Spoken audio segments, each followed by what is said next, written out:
안녕하세요.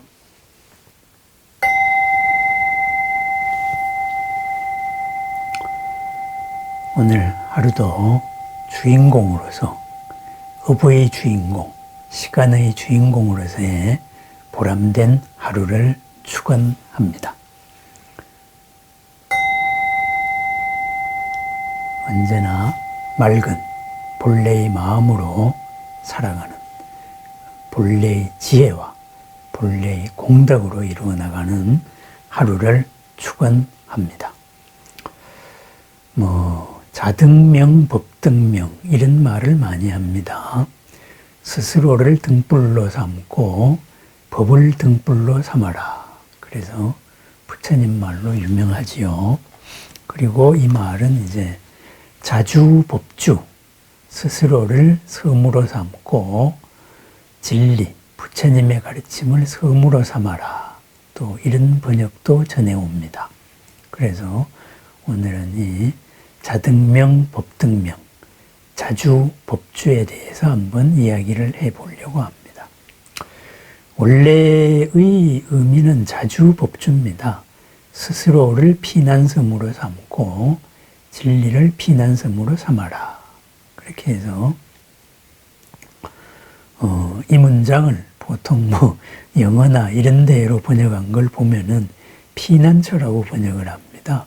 의지처, 귀처, 피난처, 레퓨지 이런 식으로 번역을 합니다.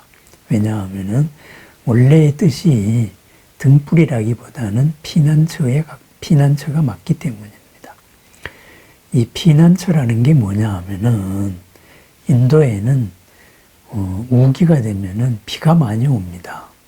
비가 많이 오다가 보면은 거의 평지가 많은 데이기 때문에, 물론 북쪽에는 히말라야 산맥이 있기 때문에 해당이 안 되지만은 평지 지방에 비가 오면은 그냥 다 잠겨버립니다. 평지이기 때문에 다 잠깁니다. 그러면은 거기에서 좀 야트막하게 높은 이제 그런 야산 비슷한 데가 있습니다. 그러면은 홍수가 나가지고 다 잠겼을 때 이 야산이 섬이 됩니다. 그러면은 그 위에 전부 다 피난가 있는 거예요. 비가 와서 홍수가 나면은 거기 피난가 있다가 그 다음에 물이 빠지면은 다시 이제 이 마을로 내려가서 농사 짓고 사는 거죠. 그죠? 홍수가 한번 휩쓸고 나면은 땅이 굉장히 비옥해지죠. 그죠? 그렇게 해서 우리 고대 문명들의 발상지 이런 데 보면은 큰 강가가 많은데 이 큰 강가들이 다 범람 지역입니다. 그래서 비가 한번 오면은 쏙 그냥 자연이 비료를 주는 겁니다. 그리고 다시 비가 그쳐서 빠져나가면은 이제 비옥해진 땅에서 농사 짓고, 또 이제 때가 되면은 우기가 닥치면은 홍수가 넘치고, 그럼 사람은 또 알아서 피난 가고 그런 됩니다. 그러한 평상시에는 육지인데, 그죠? 이제 비가 오면은 섬으로 바뀌는데, 그래서 거기 가서 이 비를 피하는데, 그것이 피난섬입니다. 피난섬이 되는 거죠. 섬이 아닌 섬. 그래서 그거를 의지처라 그랬습니다. 그죠? 비상시에 목숨을 도모할 수 있는데, 그래서 부처님의 가르침을 스스로를 의지처로 삼아라. 의지처로 만들어라 이거죠. 스스로를 피난섬으로 만들어라. 그리고 진리를 피난섬으로 만들어라. 이랬습니다.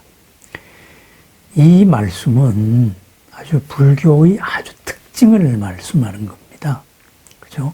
다른 종교와는 아주 차이점이 바로 여기서 나타납니다. 불교의 특징입니다. 이것이 이제 같은 어원에서 뒷바가 중국이나 아니면은 저기 사막 지방이나 이제 서역 지방이죠. 이런 데서는 그런 피난섬의 개념이 없지요. 그죠? 이런 게 없다가 보니까 잘 이해가 안 되잖아요. 그러니까 암에서 섬으로 자주법주 이렇게도 번역을 했지만은 뒷바의 어원에 이제 등불이라는 말도 있습니다. 그래서 어둠을 밝히는 등불로 삼아라. 이렇게 번역을 했죠. 뭐 의미로 봐도 뭐 크게 틀린 건 아닙니다. 문명을 밝히는 등불, 어둠을 밝히는 등불, 그죠? 어둠에서 우리 살 수는 없으니까. 그래서 불법이 그런 거다 해서 뭐 문명을 밝히는 빛이다. 좋은 번역입니다. 의역이라고 봐야지요. 문화에 따른 그랬습니다. 이 자주법주가 나오게 된 계기는 바로 부처님께서 크게 앓으셨기 때문입니다. 부처님께서 입적하시기 석 달 전에 굉장히 크게 앓았습니다. 그랬을 때 부처님을 수십 년 모신 아란존자는 그냥 부처님께서 병을 털고 일어나시니까 뭐 태평스럽게 말하는 거예요. 나는 부처님께서 이렇게 아프셔가지고 열반에 들리라고는 생각 안 했습니다. 그랬습니다. 근데 아란존자는 아라한이 아니잖아요. 아란존자가 어떻게 부처님의 경지를 짐작할 수 있겠어요? 그래서 부처님이 묻습니다. 왜 그런 생각을 했느냐 했을 때 아란존자가 말해요. 부처님께서는 교단의 후계자 지명을 안 하셨지 않습니까? 그랬습니다. 뭐 사리푸타 하고 그리고 목걸련이 있었을 때는 그 두 분이 상수제자였으니까 누구나 이제 의뢰의 부처님 되시는 그분이다 생각했거든요. 그런데 상수제자였던 사리자하고 목걸련이 먼저 입적을 했단 말이죠. 그러니까 이제 후계자가 있어야 된다. 당연히 이렇게 생각했던 거예요. 그죠? 왜? 불교 말고 다른 종교에서도 다 후계자가 있으니까. 또 우리 불교에서는 제받았다가 자기가 교단을 통솔하겠다. 이래가지고 부처님한테 반기를 들었잖아요. 그래서 부처님은 그러지 마라 그랬습니다. 결국은 뭐예요? 나는 교단을 통솔하는 사람이 아니다. 이런 말입니다. 그죠? 교단을 통솔하는 게 아니에요. 그냥 진리를 가르치시는 분이에요. 부처님은. 그러니까 뭐 통일된 교단 이런 거는 부처님이 원하신 게 아니다는 게 증명이 된 거죠. 그래서 부처님이 그렇게 말씀하십니다. 나는 교단의 통솔자가 아니다. 그죠? 그리고 나는 스승의 주먹이 없다 그랬어요. 한자로 사권, 스승의 주먹이라고 번역을 해요. 스승의 주먹이 없다는 건 뭐냐 하면은 마지막으로 비밀한 가르침을 딱 쥐고 있다가 후계자를 지명한 다음에만 딱 펴주는 겁니다. 요 안에 진짜가 있어. 이렇게 비밀스럽게 전달해주는 그런 겁니다. 그런 게 없다. 나는 모든 것을 다 가르쳤다. 그죠? 숨길 게 없다 이거죠. 그렇기 때문에 그대들은 스스로를 피난섬으로 삼고 진리를 피난섬으로 삼으면 된다. 이렇게 말했습니다. 결국은 무슨 말이에요? 부처님께서 통일교단을 부정하신 겁니다. 부처님께서 공개하신 모든 진리와 모든 수행 방법, 이 수행 방법의 원칙을 지키면서 지방자치제죠. 각 지역과 문화에 맞게 꽃을 피워나가면 된다 이거죠. 그죠? 나는 원론을 가르쳤기 때문에 이제 수많은 지역으로 불교가 퍼져가면서 거기에서 그죠? 이 원론의 응용 문제를 풀면 된다 이 말입니다. 지역과 환경과 문화에 따라 가지고 적당히 가감을 하면서 꽃을 피워라 이거죠. 중앙에서 그냥 저 끝까지 문화가 다른 데까지를 지배하려고 하지 말아라. 이것이 부처님의 가르침입니다. 그죠? 결국은 이것이 불교의 특징입니다. 특징. 오늘날 많은 종단에서 뭐 부처님의 직통이다. 또는 뭐 부처님의 제자의 직계다. 해서 정통성을 주장을 합니다. 부처님 당신 스스로 스승의 주먹이 없다 그랬어요. 정통성 그런 거 없다. 숨겨놓은 거 없다 그랬습니다. 다 보여줬다 이거죠. 이 안에 숨긴 게 없어요. 그렇습니다. 그럼 우리가 부처님의 가르침을 어떻게 접해야 되느냐? 부처님 말씀에 있는 거죠. 그죠? 이 말씀에서 교당과 지역에 따라가지고 조금 다르게는 전해졌을전정 전부 다 공통된 것이 있다 이거죠.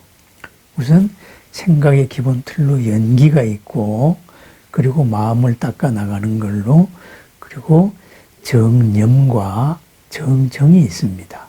그죠? 깨어있는 사띠가 있고, 그리고 삼매가 있다 이거죠. 그렇게 되고 모든 여러 가지 바른 가르침, 그런 것을 체계 지어준 체계가 있다 이거죠. 고가 있고, 고를 이루는 원인들이 있고, 그리고 고가 사라진 경지가 있고, 고가 사라짐으로 가는 길이 있다. 이렇게 해서 고진멸도 그 안에 있습니다. 그래서 이 고를 해결하는 가르침, 이것이 불교입니다. 그죠? 이렇다가 보니까 부처님께서 보셨던 그대로 지역에 따라 가지고, 그리고 또 시대적인 문화의 변천에 따라 가지고 불교가 다양한 옷을 입어왔어요. 그렇다가 보니까 이런 스승의 주목이 있는 종교에서 생각을 했을 때에는 불교는 보면은 이게 한마디로 이단의 역사예요. 그죠? 끊임없이 불교는 새로운 옷으로 갈아입고 내려온 거예요. 이런 자주법주, 스스로를 섬으로 삼고 의지처로 삼고 법을 의지처로 삼아라. 이것으로서 지역에 따른 응용 문제를 풀어라. 그죠? 이러한 입장을 핵심적인 손에서 손으로 전해 내려오는 이런 가르침이 있다 하는 입장에서 보면 다 이단인 거지요. 그런데 불교에서는 그렇게 원리주의를 주장하는 이런 교파가 불교에서는 이단이다 이거예요. 그죠? 그것이 바로 자주법주입니다. 자주법주. 그죠? 세상에 불교라는 이름의 어떤 집단도 나를 고에서 피난시키지 못한다는 게 부처님의 가르침이에요. 그죠? 내 스스로를 그렇게 만들어라. 거센 흐름에 휩쓸리지 말고 피난처로 만들어라 이거죠. 그래서 불교가, 그죠? 누구나 부처님이 돼야 된다 이거예요. 자기 스스로를 피난처로 만들어야 되니까. 피난처로 만들기 위한 그러한 가르침으로 따라가야 된다 이겁니다. 그래서 우리 불자들이 어떻게 수행을 하고 어떻게 신행을 할 것이냐, 바로 자주 법주, 스스로를 피난처로 만들어라. 그리고 법을 피난처로 만들어라. 누가 위대하대더라. 거기에 나를 투사시켜가지고, 그죠? 거기에 막 소속되고, 그 사람의 수행력이 나의 수행력인 것 같이 착각을 하거나, 그런 거를 하지 말라는 거예요. 그죠? 어떤 교단이 정통이다. 이것만이 부처님의 가르침이다. 그런 선전에 속지 말라는 거예요. 부처님 당신 스스로가 그렇게 말씀하셨던 거다 이거죠. 바로 불교의 위대한 점이 바로 이겁니다. 그래서 부처님 당시에 마가다 지역의 언어로 통일해야 되지 않습니까? 했을 때 부처님이 언어도 통일하지 말라 그랬어요. 그 지역의 언어로서 가르쳐라 그랬습니다. 그렇습니다.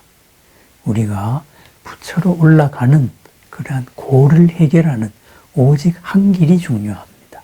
그러면은 부처님의 가르침이 내려오고 있습니다. 우리는 지금 부처님을 어떻게 만나야 될 거예요? 어떻게 만나야 되겠습니까? 바로 경전의 가르침을 통해서 보고 경전의 수행을 통해서 부처님을 직접 만나야 되는 겁니다. 그것이 부처님을 보자. 그죠? 관불수행. 제 표현으로는 현불수행입니다. 부처님을 직접 보는 삼매에 들어가자. 그죠? 부처님을 직접 보고 알아차리자.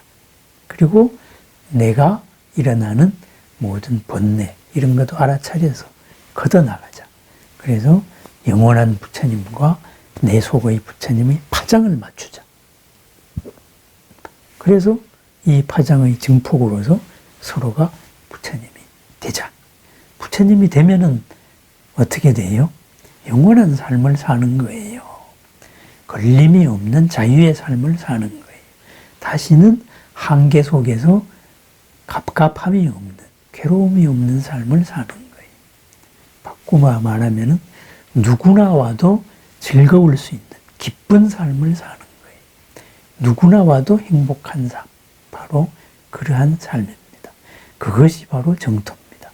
누구나 와도 행복하니까, 누구나 와도 걸림 없으니까 어떻게 이루어지겠어요? 모든 사람이 자유의 관계, 사랑의 관계로 맺어진다 이거죠. 그것이 바로 미륵불, 미륵정토, 용화세계입니다. 모든 사람들이 용과 같고, 용과 같이 빛나고, 꽃과 같이 활짝 생명의 꽃을 피우는 그러한 사회다. 바로 이겁니다. 자주, 법주, 스스로를 피난섬으로 삼아라. 진리를 피난섬으로 삼자. 바로 불교의 위대한 특징입니다. 이 불교가, 불교다운 이 특징을 왜곡하는 어떤 가르침들이 있다면은 그것은 일단 한 수 접고 그 가르침을 들으시기 바랍니다. 부처님은 숨긴 게 없습니다. 숨긴 게 있다고 말하면 그건 잘못된 겁니다. 우리는 부처님께서 다 공개되어 있는 이것을 믿고 따라가면 됩니다. 부처님께서 제시해 준 지도, 그 지도를 따라가면 됩니다.